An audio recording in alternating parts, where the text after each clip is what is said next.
સુરતના ઓલપાડની કંપનીમાં ભીષણ આગ. મહેક ઇન્ડસ્ટ્રીઝના યુનિટ 2 માં આગ લાગી છે. આગ લાગતા નાસભાગ મચી ગઈ છે. કંપનીમાં આગે વિકરાળ સ્વરૂપ ધારણ કર્યું છે. ફાયર વિભાગની ટીમ ઘટના સ્થળે પહોંચી છે. આગના ગોટે ગોટા ઉડતા જોઈ શકાય છે. જો કે કયા કારણસર આ આગ લાગી છે તે સામે નથી આવ્યું, પરંતુ આગ એટલી વિકરાળ છે કે આગ પ્રસરી રહી છે. કંપનીમાં આગે વિકરાળ સ્વરૂપ ધારણ કર્યું અને દૂર દૂર સુધીનો વિસ્તાર ધુમાડાથી ભરાઈ ગયો હતો. આસપાસના લોકોમાં પણ નાસભાગ મચી ગઈ.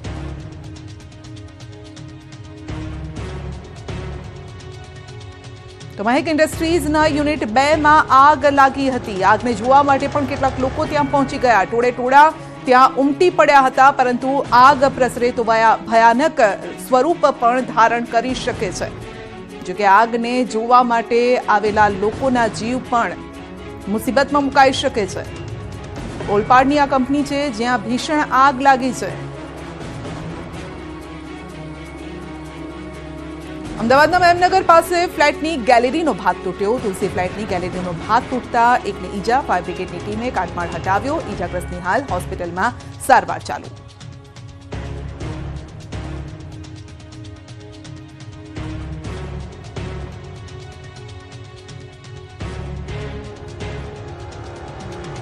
રાજકોટની પાયલ હોસ્પિટલ કાંડ મુદ્દે પોલીસે 3 આરોપીની ધરપકડ કરી છે અને આ ત્રણેય આરોપી કોણ છે આપ જોઈ શકો છો આપની સ્ક્રીન પર. આ ત્રણેય આરોપી છે જેઓએ હોસ્પિટલના સીસીટીવી લીક કર્યા હતા અને આ સાથે જ તેઓ ટેલિગ્રામ ચેનલ પર તેને અપલોડ કરતા હતા. લોકો પાસેથી પૈસા પણ માંગતા હતા.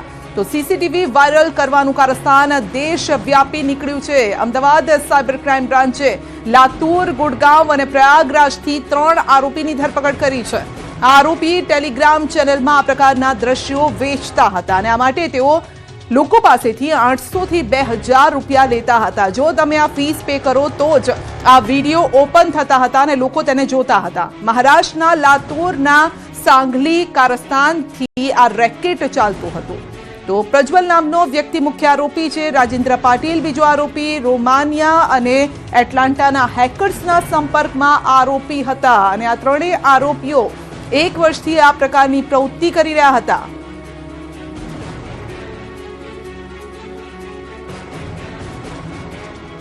સુરતમાં બિરયાની સાથે ગ્રેવી માંગવા મુદ્દે અસામાજિક તત્વોએ બબાલ કરી. સુરતના ડિંડોલી વિસ્તારમાં અસામાજિક તત્વોનો આતંક વધી રહ્યો છે. ડિંડોલી પોલીસનો કોઈ ડર ન હોય તેવું વર્તન કરતા તત્વોએ એક નોનવેજ રેસ્ટોરન્ટમાં તોડફોડ કરી અને રેસ્ટોરન્ટના માલિક તથા કારીગરોને માર માર્યો હતો. મુખ્ય ચોકડી સાઈ પોઈન્ટ વિસ્તારમાં આવેલી પાટલ નોનવેજ રેસ્ટોરન્ટ ખાતે બિરયાની સાથે ગ્રેવી ન આપવાની નાની બાબતે કેટલાક અસામાજિક તત્વોએ હિંસક વલણ અપનાવ્યું હતું. આ તત્વોએ રેસ્ટોરન્ટના માલિક અને કારીગરો સાથે ઝઘડો કરીને ઢોર માર માર્યો હતો. ચોંકાવનારી વાત એ છે કે રેસ્ટોરન્ટ ડિંડોલી પોલીસ સ્ટેશનના ડી સ્ટાફ ઓફિસથી માત્ર 100 મીટર પર છે. છતાં આવા ગુંડા તત્વો ખુલ્લેઆમ આતંક મચાવતા જોવા મળ્યા છે. સીસીટીવી ફૂટેજ સામે આવતાની સાથે ડિંડોલી પોલીસ હરકતમાં આવી છે. રેસ્ટોરન્ટ માલિક અને કારીગરોના નિવેદન લેવામાં આવ્યા છે. સાથે જ આરોપીઓની શોધખોળ માટે વિશેષ તપાસ શરૂ કરાઈ છે. આ ઘટનાને પગલે ડિંડોલી પોલીસના પેટ્રોલિંગ અને કાયદો વ્યવસ્થાની સ્થિતિ પર સવાલ ઉઠ્યા છે. સુરત અને પાટણમાં લુખ્ખાઓએ મચાવી ધમાલ. રોડ પર લોકોએ કરી ધમાલ અને મચી નાસભાગ. દ્રશ્યો છે સુરતના. અહીંના વેડ રોડ વિસ્તારમાં લુખ્ખાઓનો આતંક જોવા મળ્યો. જાહેર રોડ પર કેટલાક શખ્સો મારામારી પર ઉતરી આવ્યા. કોઈ બાબતે આ લોકો વચ્ચે બબાલ થઈ. વાત ઉગ્ર બોલાચાલીથી મારામારી સુધી પહોંચી. રોડ પર એકબીજાને ઢીકાપાટોનો માર મારવામાં આવતા નાસભાગ મચી ગઈ. બબાલ એટલી ઉગ્ર બની કે પોલીસને બોલાવવી પડી. મહિલા પોલીસ કર્મીએ વચ્ચે પડી લોકોને ઝઘડતા અટકાવ્યા. આ તરફ પાટણમાં દુકાનદાર પર કેટલાક શખ્સોએ હુમલો કર્યો. દુકાનદારે દૂધના રૂપિયા માંગતા લુખ્ખા તત્વો ઉશ્કેરાયા. દુકાને પહોંચી વેપારીને બહાર લાવીને માર માર્યો. ધારિયા વડે દુકાનદાર પર હુમલો કરતા દહેશત ફેલાઈ. પાટણમાં ધંધો કરવો હોય તો માંગીએ તે વસ્તુ મફતમાં આપવી પડશે તેવી દાદાગીરી કરીને હુમલો કર્યો. સુરતમાં ખંડણીખોરો સુધરી જજો, નહીં તો ચાલવાના પણ ફાંફા પડી જશે. સુરતના ખંડણીખોરો જોઈ લો આ દ્રશ્યો. જો વેપારીઓ કે સામાન્ય લોકો પાસે ખંડણી માંગી તો આવા હાલ થશે. ચાલવાના પણ ફાંફા પડી જશે. સુરતમાં આરટીઆઈના દુરુપયોગ દ્વારા અધિકારીઓ અને બિલ્ડરોને ધમકી આપી ખંડણી વસૂલતા તત્વો સામે આખરે પોલીસ સખત બની છે. તાજેતરમાં પોલીસે ખંડણીખોર શેખ સાકીરની ધરપકડ કરી, જે પાલિકા અધિકારીઓને બોગસ ફરિયાદો અને બ્લેકમેલિંગથી રંજાડતો હતો.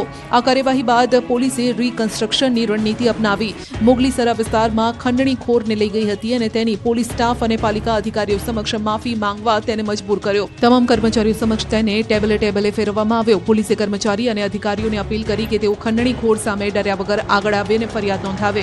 અંતે પોલીસના દબાણ હેઠળ સાકીરે હાથ જોડી ઝોનના સ્ટાફ સામે માફી માંગી, જે પછી તેને જેલ ભેગો કરાયો. શહેર ચોરોએ મચાવ્યો શોર. ક્યાંક દુકાનના તાળા તૂટ્યા તો ક્યાંક ઘર થયા ખાલી. રાજ્યમાં તસ્કરોને જાણે કાયદાનો પોલીસનો ડર ન હોય તેમ બેખૌફ